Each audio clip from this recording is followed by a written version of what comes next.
প্রশাসনের রক্তের মাধ্যমে আমাদের উপর নিশ্চিহ্নতা চালিত হয়েছে।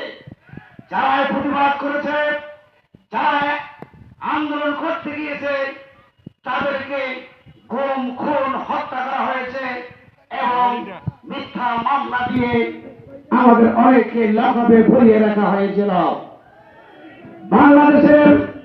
বাংলাদেশ জাতীয়তাবাদী দলের লক্ষ লক্ষ নেতা কর্মীদের নামে মিথ্যা মামলা দিয়ে তারা বিএনপিকে ধ্বংস করার চেষ্টা করেছে।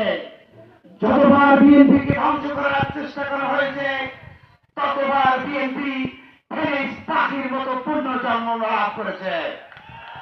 সংগ্রামী সাথী বন্ধুগণ, আজকে জানেন গণতন্ত্রের নেত্রী, বাংলাদেশের গণতন্ত্রের মা, 3 বারের প্রধানমন্ত্রী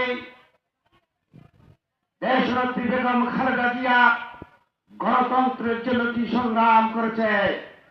উনি মৃত্যুকে আলিঙ্গন করেছে, শেখ হাসিনার কাছে মাথা নত করেনি। ওনাকে কারারুদ্ধ করা হয়েছে, কিন্তু উনি গণতন্ত্রের জন্য জীবন বিপন্ন করে শেষ পর্যন্ত লড়াই করেছে এবং এখনো লড়াই করে মাথা উঁচু করে বাংলাদেশের মানুষের পক্ষে অবস্থান নিয়েছে।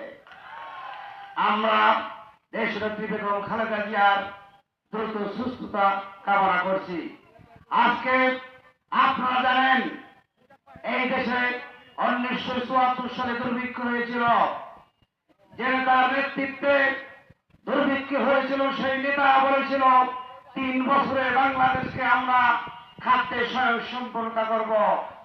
কিন্তু সোনার বাংলা করতেছে সেই নেতার নেতৃত্বে বাংলাদেশে দুর্ভিক্ষ হয়েছিল, খাদ্যের কি নির্মম সংকট হয়েছিল।